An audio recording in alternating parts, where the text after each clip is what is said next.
Assalamualaikum warahmatullahi wabarakatuh. Salam sejahtera bagi kita semua. Puji syukur atas kehadirat Tuhan Yang Maha Esa. Hingga saat ini kita semua masih diberikan karunia dan nikmat kesehatan untuk tetap bisa berkarya. Perkenalkan, nama saya Niketut Karyani, SKMMKes, NIDN 0918 12 9301. Saya salah satu dosen tetap program studi gizi Fakultas Kesehatan Universitas Widya Nusantara.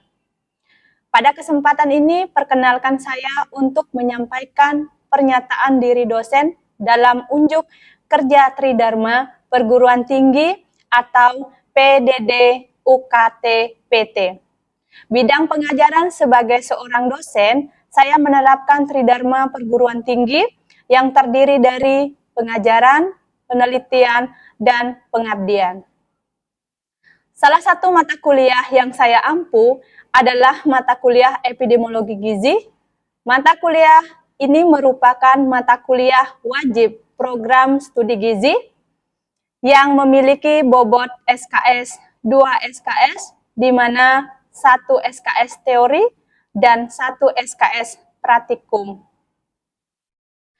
Sistem pembelajaran yang saya terapkan adalah Delivery, Interaction, and Assessment atau disingkat DIA. Di mana delivery saya menyediakan beragam materi pembelajaran dan untuk membantu mahasiswa belajar secara mandiri sehingga materi yang diberikan dapat diterima dengan baik oleh mahasiswa. Interaction adalah kegiatan tatap muka antara dosen dan mahasiswa untuk membahas mata kuliah yang dilakukan di kelas untuk mencapai pembelajaran mata kuliah sementara diajarkan. Selanjutnya adalah assessment, yaitu pemberian tugas terstruktur yang direncanakan, misalnya membahas suatu artikel, kuis, dan menyelesaikan masalah kasus guna mengukur kemampuan mahasiswa dalam menerima materi pembelajaran secara objektif. Adapun deskriptif mata kuliah epidemiologi gizi adalah mata kuliah ini membahas tentang konsep dasar epidemiologi yang meliputi konsep penyebab penyakit, epidemiologi deskriptif, epidemiologi analitik, desain studi epidemiologi, dan screening, investigasi wabah, dan survei gizi. Capaian pembelajaran mata kuliah setelah mahasiswa selesai mengikuti kuliah, ada 4 capaian mata kuliah untuk epidemiologi gizi. Yang pertama, menguasai konsep teoritis epidemiologi gizi dengan mengambil keputusan secara tepat untuk proses pemecahan masalah gizi perorangan, kelompok, dan masyarakat melalui penilaian status gizi dan faktor yang terkait. Capaian pembelajaran mata kuliah yang kedua, memiliki sikap tanggung jawab dan mengambil keputusan secara tepat pada pengelolaan pelayanan gizi, pelayanan konseling, edukasi gizi, dan etika untuk menangani masalah gizi individu, kelompok, dan masyarakat. Adapun capaian pembelajaran yang ketiga, mampu menguasai ilmu perilaku dengan menunjuk tinggi nilai kemanusiaan dalam menjelaskan teori dasar, berkomunikasi efektif dalam pelayanan konseling, edukasi gizi, dietetik untuk menangani masalah gizi, gizi individu, kelompok, dan masyarakat.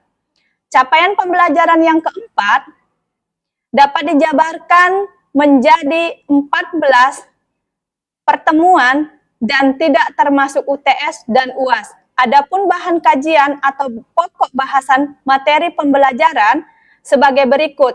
Yang pertama, membahas kontrak perkuliahan, di mana bahan kajian untuk kontrak perkuliahan membahas terkait bagaimana definisi epidemiologi, bagaimana pertemuan, berapa kali pertemuan dalam mata kuliah epidemiologi, penilaian yang diberikan pada saat pembelajaran epidemiologi.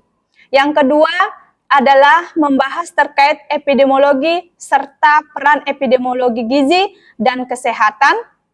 Pertemuan yang ketiga adalah membahas tentang konsep hubungan host-gain environment, jaringan sebab akibat model roda suatu masalah kesehatan. Yang keempat, konsep dasar epidemiologi deskriptif. Yang pertemuan kelima, ukuran frekuensi. Pertemuan keenam, angka kematian bayi. Pertemuan ketujuh, angka kelahiran kasar. Pertemuan kedelapan adalah ujian tengah semester. Selanjutnya di pertemuan 9 itu akan membahas desain studi epidemiologi deskriptif. Pertemuan 10, desain studi epidemiologi analitik. Pertemuan 11, konsep dasar screening. Pertemuan 12, investigasi wabah. Pertemuan 13, surveillance gizi. Pertemuan 14 dan 15 adalah pelaporan penyajian informasi dan diseminasi dan contoh umpan balik secara berkelanjutan menggunakan sistem ketahanan pangan dan gizi. Pertemuan 16 adalah pertemuan untuk ujian akhir semester atau disingkat dengan UAS. Untuk mendukung pembelajaran di kelas, saya menggunakan berbagai literatur dan referensi dan ditambah dengan beberapa artikel penelitian. Salah satunya adalah buku yang saya gunakan dalam referensi penyusunan daftar pustaka di penyusunan RPS. Yang pertama, buku dari epidemiologi penyakit menular dan tidak menular, panduan klinis Bandung, diterbitkan oleh Alfabeta 2014.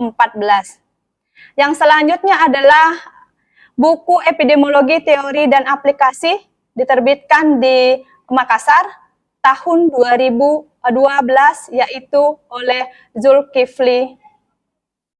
Adapun poin-poin pembelajaran yang saya paparkan pada saat kontrak perkuliahan sebelum dimulai perkuliahan di kelas, yaitu indikator capaian atau persentase penilaian. Yang pertama ada sikap 10%, praktek 20%, tugas 20%, ujian tengah semester atau disingkat UTS 25%, ujian akhir semester atau UAS 25%. Demikian deskripsi mata kuliah epidemiologi gizi dan 3 aspek yang diterapkan dalam proses pembelajaran yang dilakukan, yang terdiri dari delivery, interaction, dan assessment atau disingkat dengan DIA. Baiklah, berikutnya saksikan cuplikan video pembelajaran di dalam kelas berikut ini. Assalamualaikum warahmatullahi wabarakatuh. Waalaikumsalam warahmatullahi wabarakatuh. Dan selamat siang. Siang. Baik, sebelum kita masuk pertemuan kelima untuk mata kuliah epidemiologi, saya akan mengabsen terkait kehadiran mahasiswa semester 5. Yang pertama, Rati Okrin Lela Fajriah Prisli. Oke, dari semuanya sudah mengisi kehadiran. Untuk pertemuan kelima, saya akan membawakan mata kuliah tentang epidemiologi deskriptif. Oke. Untuk pertemuan 1, kita sudah membahas terkait kontrak perkuliahan. Pertemuan 2, kita sudah membahas terkait definisi dari epidemiologi gizi. Ya, kita masuk sekarang pertemuan keempat adalah mata kuliah epidemiologi deskriptif. Ya, sebelumnya kalian sudah pernah dengar tidak terkait apa epidemiologi deskriptif? Oke, kalau kalian belum memahami, kita akan mempelajari terkait epidemiologi deskriptif. Capaian pembelajaran yang harus kalian pahami atau selesai menerima materi dari saya, kalian harus memahami atau menguraikan konsep dasar epidemiologi deskriptif. Apa sih sebenarnya epidemiologi deskriptif? Studi epidemiologi yang bertujuan menggambarkan pola distribusi suatu masalah kesehatan di mana membahas terkait menurut orang, tempat, dan waktu. Ya, terus apa manfaat dari kalian memahami epidemiologi deskriptif? Ada dua yang harus kalian pahami. Yang pertama, memberikan masukan tentang pengalokasian sumber daya dalam rangka perencanaan yang efisien. Yang kedua, memberikan petunjuk awal untuk menentukan hipotesis. Hipotesis adalah jawaban sementara kalian terkait masalah kesehatan yang kalian dapatkan. Ya, jadi ini terkait pengertian epidemiologi deskriptif. Sampai di sini kalian paham? Oke, kita lanjut ke materi berikutnya. Nah, terkait materi epidemiologi deskriptif, kalian harus memahami apa penyebabnya. Ada apa, siapa, di mana, dan kapan. Terkait apa yang mengakibatkan orang menderita masalah diare. Yang kedua, siapa yang menderita masalah kesehatan diare. Yang ketiga, misalnya di mana kejadian diare tersebut. Yang keempat adalah kapan kejadian diare tersebut. Ya, jadi kalian harus mengetahui dulu 4 item yang harus kalian pahami terkait masalah kejadian diare. Apa yang mengakibatkan, siapa yang menderita diare, di mana kejadian tersebut, dan kapan kejadian tersebut. Sampai di sini paham? Paham. Oke, kita lanjut. Nah, terkait deskriptif, ada 3 variabel yang harus kalian pahami. Yang pertama ada variabel orang, ada variabel tempat, ada variabel waktu. Terkait variabel orang, jadi dilihat dari keadaan biologis, keadaan lingkungan, keadaan sosial ekonomi. Ya, terus terhadap variabel tempat, di mana kejadian masalah kesehatan tersebut. Waktunya berapa lama kejadian diare tersebut. Ya, jadi dari item ketiga ini saya akan menjelaskan satu persatu. Yang pertama untuk variabel orang.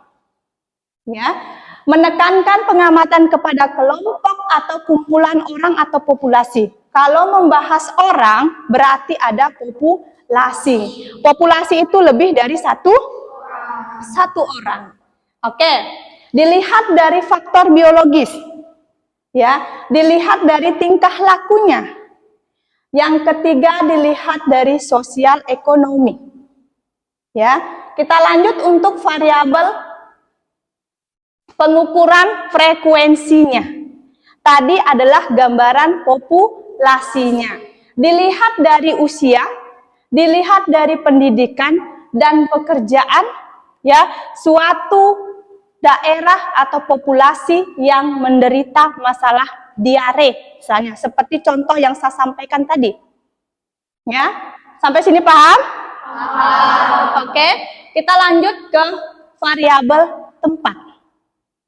Ya, untuk variabel tempat, jadi kita melihat segitiga epidemiologi gizi. Ada host, agent, dan environment. Ya. Yang pertama, kita akan melihat kejadian antar tempat. Daerah mana yang akan menjadi tempat menderita masalah diare. Yang kedua, dalam negara. Negara mana yang paling tinggi menderita masalah diare. Yang ketiga, antar negara. Berarti dari negara Indonesia misalnya dengan daerah atau negara lainnya. Variasi dan perbandingan diagnosis.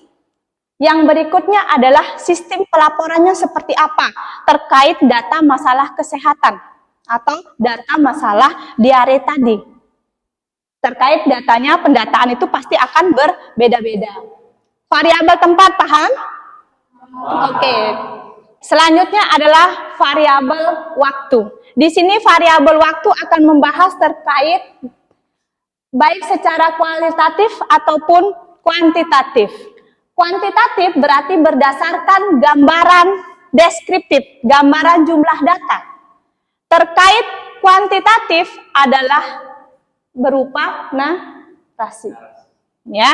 Jadi ini untuk variabel waktu, skala perubahan frekuensi penyakit, ada variabel jangka pendek, ada musiman, ya, terkait masalah diare tadi berarti masalah kesehatan yang bermusim, tidak setiap tahun akan terjadi masalah diare. Terus variasi jangka panjang, penyakit atau masalah kesehatan yang tahunan. Selanjutnya, manfaat dalam variabel waktu itu ada 3. Yang pertama, mendeskripsikan puncak insiden atau seberapa besar masalah kesehatan tersebut. Yang kedua, merencanakan upaya penanggulangannya. Upaya-upaya apa saja yang bisa kita gunakan untuk penyelesaian masalah kesehatan. Yang ketiga, melakukan evaluasi dampak penanggulangan yang telah dilaksanakan. Setelah kalian melakukan perencanaan upaya penanggulangan, kalian harus melakukan evaluasi kegiatan tersebut, seberapa efektif kegiatan yang kalian telah lakukan. Ini untuk variabel waktu. Tadi ada variabel orang, tempat, dan waktu. Sampai di sini paham? Paham. Oke. Di sini saya memiliki 3 kuis. Sebelum saya memberikan 3 kuis, ada dari mahasiswa atau adik-adik yang mau bertanya terkait materi epidemiologi deskriptif? Kepada mahasiswa saya persilahkan. Ibu. Silahkan.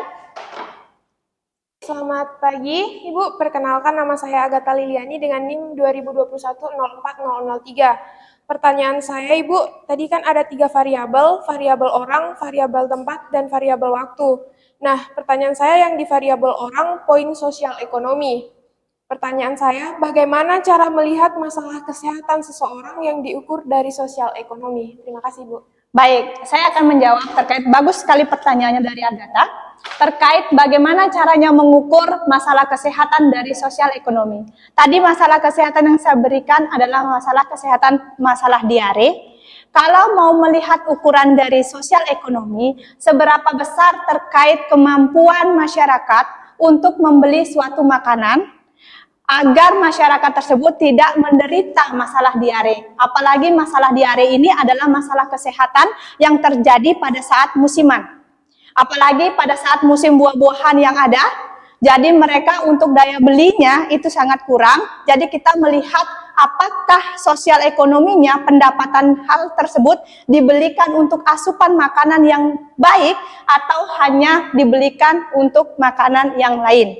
Dilihat dari pendapatan, seberapa besar pendapatan masyarakat dalam hal memenuhi kebutuhan masyarakat atau balita yang paling banyak menderita masalah diare. Mungkin itu yang bisa saya berikan terkait bagaimana dampak sosial ekonomi dalam masalah diare tadi. Oke, kepada Agatha saya kembalikan. Oke, selanjutnya ada yang mau bertanya? Saya, Ibu. Silakan. Baik, Ibu, perkenalkan saya Rati Oktrin WIH dengan NIM 2021-04025. Saya izin bertanya, Bu. Pertanyaan saya itu kan di mana tempat atau waktu kapan terjadinya suatu kondisi apa yang memungkinkan suatu penyakit seperti diare itu terjadi, karena kita tahu sendiri kan dalam suatu daerah itu kondisinya itu berbeda-beda. Terima kasih, Bu. Baik, terima kasih untuk Rati terkait pertanyaannya yang luar biasa terkait bagaimana caranya melihat atau membedakan suatu daerah untuk melihat masalah diare. Oke, untuk masalah diare ini lebih banyak pada musiman. Kalian tahu setiap daerah itu memiliki iklim yang berbeda-beda.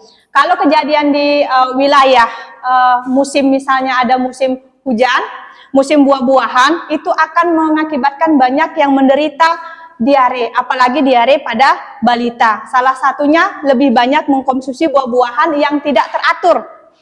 Misalnya ada musim mangga, musim rambutan, musim langsat, itu cara makannya yang tidak baik.